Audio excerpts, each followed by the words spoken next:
A tiny spark in a small village far from the capital city, where the air smells of rice fields and laughter. This is EEI Fun, a 9-year-old girl with dreams as bright as her smile. អូខេជំរាបសួរបងប្អូនទាំងអស់គ្នាថ្ងៃនេះដែរខ្ញុំនឹងយកមេរៀនមួយ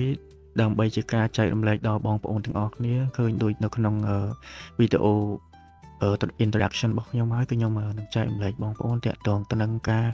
កាត់វីដេអូបង្កើតវីដេអូប្រភេទនេះតាមរយៈ AI ដែលយើងមិនបានចំណាយលុយអីទេគឺយើងប្រើ AI tool ទាំងអស់អូខេហ្នឹងហើយបងប្អូនគឺយើងចាប់ផ្ដើមតែម្ដងទៅកុំឲ្យខាតពេលយូរដំបូងឡើយគឺយើងចូលទៅwebsite មួយគឺ DeepSeek ជាប្រភេទ AI ដែលយើងអាចសរសេរឲ្យ AI នេះជួយ generate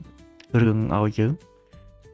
ដំបូងឡើយគឺយើងចូលទៅ website មួយនេះទៅគឺខ្ញុំបានវាយនៅខាងលើ link ហ្នឹងពេលចូលទៅគឺយើងត្រូវ sign in នៅ sign in ជាមួយ Google account យើង Gmail របស់យើងក៏បាននឹងអញ្ចឹងយើងយកតាក់ទងជាមួយទៅនឹងtranscript នេះគឺខ្ញុំរៀបចំទុកឲ្យបងប្អូនគឺនៅក្នុង description រួចហើយអាហ្នឹងគឺយើងបញ្ជាឲ្យ AI មួយនេះគឺបង្កើតនៅ story ឲ្យយើងអូខេអញ្ចឹងតាក់ទងកន្លែងគ្នាបដែលខ្ញុំដាក់នៅក្នុង description ហ្នឹងគឺវាសម្រាប់ឲ្យបងប្អូនដាក់នៅឈ្មោះរបស់តួនៅក្នុងរឿងហ្នឹងដាក់ទៅនឹងរូបរាងឬមួយក៏កាយវិការរបស់តួនៅក្នុងហ្នឹងហើយនិយាយអំពីស្ថានភាពកន្លែងឬមួយក៏សាច់រឿងនេះវាកើតឡើងនៅកន្លែងណាមួយអញ្ចឹងទេអញ្ចឹងបន្ទាប់ពីបងប្អូនសរសេរតាមដែលអ្វីបងប្អូនចង់បានហ្នឹងហើយបងប្អូនអាចចុចទៅលើសញ្ញាព្រួយខាងលើហ្នឹងព្រួយឡើងទៅលើហ្នឹងបងប្អូនគឺវានឹងចាប់ផ្ដើម generate ឲ្យបងប្អូនតែម្ដងនេះបងប្អូនគឺវាកំពុងតែ generate ហើយបាទហ្នឹងអញ្ចឹងយើងបានសាច់រឿងមួយយើង copy សាច់រឿងហ្នឹងមកបើសិនជាយើងមិនពេញចិត្តនៅសាច់រឿងនោះទេបងប្អូនអាច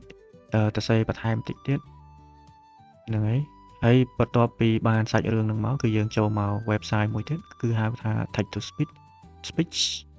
បាទ text to speech ហ្នឹងបងប្អូនចូលមក website មក sign in ជាមួយ Google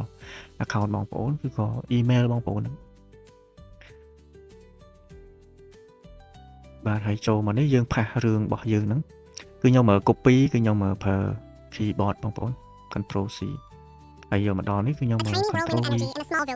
ដើម្បីដល់ពេលដែលវាចាប់ផ្ដើម generate បងប្អូនចុច play មកទៅបាទសំឡេងនេះគឺបងប្អូនពេញចិត្តដែរអត់ចឹងគឺបងប្អូនអាចដូរសំឡេងដូរអីនៅក្នុងនេះបានការចង់បានរបស់បងប្អូនតបមកបងប្អូនចុច download វាមក download ទុកកន្លែងណាមួយដែលបងប្អូនគិតថារៀបចំ folder អីឲ្យបានស្អាតទៅអូខេអញ្ចឹងយើងត្រឡប់មកក្រោយមក attachment ដែលខ្ញុំដាក់នៅក្នុង description បងប្អូនបាទហ្នឹងមកបងប្អូនឃើញ prompt for image generation អញ្ចឹងយើងចាប់ផ្ដើមសរសេរ prompt ដើម្បីឲ្យវា generate image យើងសរសេរឲ្យ DeepSeek វា suggest prompt ឲ្យយើងសិនកន្លែងនេះអញ្ចឹងបងប្អូនមកដល់កន្លែងនេះបងប្អូនcopy នៅក្នុង text ដែលខ្ញុំ provide ហ្នឹងអញ្ចឹងបងប្អូនយកមករៀបចំផ្សេងបន្ថែមតាមទៅតួសាច់រឿងដែលបងប្អូនចង់បានទៅហើយឲ្យវា generate ឲ្យទៅអូខេបន្ទាប់ពីបាន prompt generate ពី text មក speech ពី text មក image ហ្នឹងគឺយើងចូលមក website មួយទៀតឈ្មោះថា Leonardo website មួយនេះគឺល្អបងប្អូនគឺសម្រាប់យើងបង្កើតពីtext មក image មានន័យថាបង្កើតរូបភាពដោយយើងគ្រាន់តែសរសេរនៅអ្វីដែលយើងចង់បានអូខេនេះគឺយើងសរេតាមនឹងទៅបងប្អូនតាក់ទងជាមួយនឹងរូបភាព16:9នេះគឺសម្រាប់ YouTube ដូចខ្ញុំcopy text ដែលយើង generate បានមកហ្នឹងគឺយើងយកមកដាក់ឲ្យវាអាយ៉ាដាក់ឲ្យវា generate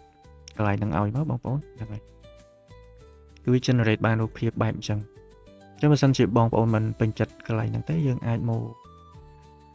modify តាក់ទងជាមួយទៅនឹង text ហ្នឹងហើយឲ្យវា generate ម្ដងទៀតទៅបន្ទាប់ពីយើងបាន image ហើយបងប្អូនមកចូលមកកន្លែង Google Doc នឹងម្ដងទៀតដើម្បីយកឲ្យវាទៅសេពី prompt ហ្នឹងពី image ទៅ video គឺយើងបង្កើត video បងប្អូនកើត video ពី image ហ្នឹងនិយាយឲ្យខ្លីគឺយើងបង្កើត video ពី image មួយហ្នឹងគឺវាចាប់ផ្ដើម generate ហើយបងប្អូនអត់អីទេដោយសារខ្ញុំមាន attachment ហ្នឹងឲ្យបងប្អូនអញ្ចឹងបងប្អូនអាចមើលកន្លែងហ្នឹងបន្ថែមបន្ទាប់ពីហ្នឹងគឺយើងប្រើ AI មួយទៀតហៅថា Runway AI ដែល Runway AI នេះគឺវាសម្រាប់ឲ្យយើង generate image ទៅជា video វាធ្វើឲ្យ image របស់យើងហ្នឹងវាមានកាយវិការលក្ខណៈដូចជា video អញ្ចឹងបងប្អូនអញ្ចឹងយើងអាចចូលមក website មួយហ្នឹងមកហើយ copy text ដែលយើងបាន generate បានហ្នឹងហើយ upload image ដែលយើង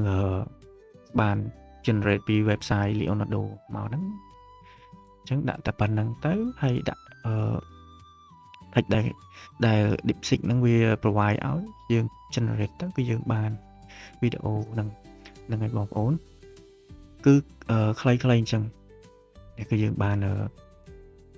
video បែបអញ្ចឹងហើយគ្រាន់តែរូបភាពតែវាអាចបង្កើតបានជា video បានដែលយើងអាចយកប្រើប្រាស់បានបងប្អូនអូខេបងប្អូនពេញចិត្តនឹង video ហ្នឹងហើយគឺយើងចុច download ចូលមកទុកហើយយើងចាប់ផ្ដើមទៅសេដូចខ្ញុំប្រាប់បងប្អូននេះនៅក្នុងហ្នឹងអាច copy ពីហ្នឹងក៏បានដែរយើងឲ្យ DeepSeek វា provide តាក់ទងទៅនឹងបទចម្រៀងសម្រាប់វីដេអូរបស់យើងជាបទចម្រៀង background អញ្ចឹងខ្ញុំកន្លែងនេះខ្ញុំឲ្យវាបង្កើត5ក៏តែយើងប្រើតែ1ប្រើតែ2អីក៏បានដែរព្រោះបងប្អូនយកទៅ website នេះមកគឺវា website នេះគឺហៅថា Sono AI គឺយើង log in ចូលមក Sono AI នេះគឺសម្រាប់ដែលយើងយក text របស់យើងដែលវា generate បានដែលខ្ញុំឲ្យវាបង្កើត5វិញហ្នឹងនេះបង្កើត5ហ្នឹងដើម្បីឲ្យវាបង្កើតពី text ហ្នឹងទៅជាបទចម្រៀងបទភ្លេងមិនមែនបទចម្រៀងទេបងប្អូនគឺបទភ្លេងអញ្ចឹងយើងចុច toggle ហ្នឹងមកហើយចុច create ទៅវាបង្កើតឲ្យយើងបាន2នៅពេលបង្កើតបាន2អញ្ចឹងបងប្អូនចុចលើវាដើម្បីស្ដាប់ទៅមួយណាដែលបងប្អូនពេញចិត្តឬក៏បើសិនជាក្នុងចំណោម2នេះបងប្អូនមិនពេញចិត្តបងប្អូនអាចទៅ generate ម្ដងទៀតហើយជាចុងក្រោយទៀតនេះគឺយើងចាប់ផ្ដើមប្រើជាមួយនឹង AI មួយទៀតដើម្បីឲ្យវា generate ទៅនឹង caption ឲ្យយើង caption នេះគឺយើងយកសំឡេងដាក់ទៅក្នុង website ហ្នឹងឈ្មោះថា Turbo Scribe យើងយក caption ហ្នឹងយកសំឡេងដែលនិយាយចេញពី AI text to speech ហ្នឹងដែលយើងបាន download ទុកពីមុនមកយកមក upload ហ្នឹងមកគឺវាបង្កើតជា file មួយគេហៅថា SRT ជា file មួយសម្រាប់ឲ្យCapCut របស់យើងស្គាល់ថាវាជា caption អញ្ចឹងយើងអស់ហើយអញ្ចឹងយើងចាប់ផ្ដើមទៅលើការកាត់វីដេអូរបស់យើងតែម្ដងអូខេបងប្អូននេះគឺខ្ញុំចាប់ផ្ដើមដោយសារខ្ញុំបានរៀបចំ file នឹង download ចូលមកខ្ញុំរៀបចំវាទុកហើយអញ្ចឹងខ្ញុំបាន import វាចូលមកងាយបងប្អូនបាន import វាចូលមកទាំង file វីដេអូដែលយើង generate បានប្រមាណពី website Runway ហ្នឹងគឺយើង generate ចូលមកយើងយកមកដាក់វាជា scan ទៅតាមសាច់រឿងរបស់យើងអញ្ចឹងទៅបងប្អូនដល់ពេលដែលយើងសាច់រឿងរបស់យើងចាប់ដើមដាក់ជាបន្តបន្ទាប់ហើយយើងអាចនេះបានយើងអាចរៀបចំនេះរូបវីដេអូមួយហ្នឹងគឺខ្ញុំត្រូវដំឡើង transform វាដើម្បីឲ្យដាច់បងប្អូនឃើញទេដើម្បីឲ្យវាដាច់តាក់ទងជាមួយទៅនឹង logo របស់ AI នឹងខ្ញុំ transform វាមកឲ្យផុត logo របស់ AI ហ្នឹងទៅគឺខ្ញុំចាប់ផ្ដើមធ្វើវាម្ដងមួយហ្នឹងហើយបងប្អូនតិចតែប៉ុណ្្នឹងឯងហើយខ្ញុំអូសវារៀបចំមកដើម្បីឲ្យ make sure ថាតាក់ទងជាមួយ logo AI ដែលយើងបានភ្ជាប់ជាមួយដែលវាបានភ្ជាប់មកជាមួយនឹងវីដេអូហ្នឹងគឺនេះគឺខ្ញុំបាន import ទៅនឹង តើនឹងសំឡេងដែលយើងឲ្យ text to speech ហ្នឹងគឺរៀបចំនិយាយឲ្យយើងនេះគឺដោយសាររឿងហ្នឹងវាដូចវែងការនិយាយរបស់វាគឺដូចវែងដែរអញ្ចឹងខ្ញុំមើលចាប់ដើមដាក់វីដេអូហ្នឹងធ្វើជា2ក្នុង scan មួយដើម្បីឲ្យវារៀងស្មើគ្នាស៊ីគ្នាបន្តិចទៅហើយបន្ទាប់មកគឺយើងចាប់ដើម add transition នេះតាមទៅនឹងវីដេអូដែលបងប្អូន After school, she rushes home to help her ជាបងប្អូនចង់បានតាក់ទងជាមួយនឹងនេះអញ្ចឹងគឺយើងអាចនឹងគេហៅថាដាក់ក៏បានដែរមិនដាក់ក៏បានដែរតាមតែការចង់បានរបស់យើងអូខេ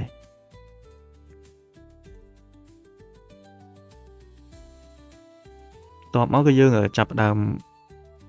មើលទៅយើង add text មួយទៅហ្នឹងហើយ add text មួយនៅtrongវីដេអូទៅនេះបងប្អូនគឺខ្ញុំ add text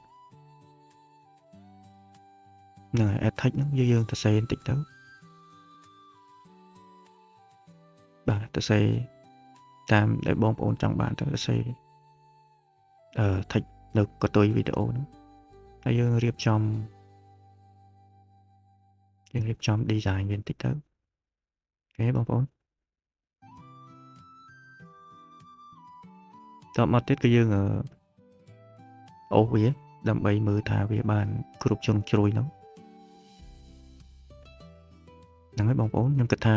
គឺយើងត្រូវ add caption ដែលយើង download ចេញពី Turbo Scribe តែ AI ចុងក្រោយគេហ្នឹងហើយ file គឺខ្ញុំ download អូខេខ្ញុំ import វាចូលមក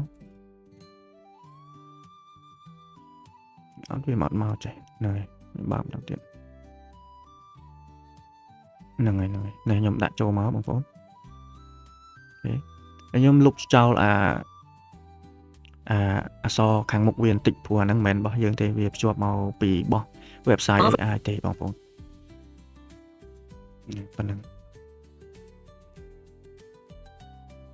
យើង compound វាមកជាវីដេអូហ្នឹងហើយ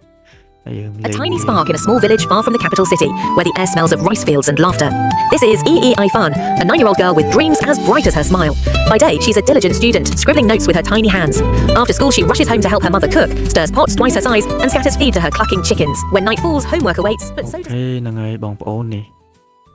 ជាវីដេអូចុងក្រោយហ្នឹងហើយបងប្អូនអូខេអញ្ចឹងអស់ហើយការចែករំលែករបស់ខ្ញុំគឺមានតែប៉ុណ្្នឹងទេការចែករំលែកនេះបិទថាវាមើលទៅសាមញ្ញមែនក៏តែបើសិនបងប្អូនធ្វើវាឲ្យ start ទៅគឺងាយស្រួលបងប្អូនអាចមានវីដេអូ original ខ្លួនឯងបានសម្រាប់ការផុសទៅលើ YouTube របស់យើងហ្នឹងហើយដើម្បីកុំឲ្យខាតពេលយូរក៏ខ្ញុំសូមបញ្ចប់ត្រឹមនេះបើសិនជាចូលចិត្តនៅការចែករំលែកនេះសូមឲ្យជួយ subscribe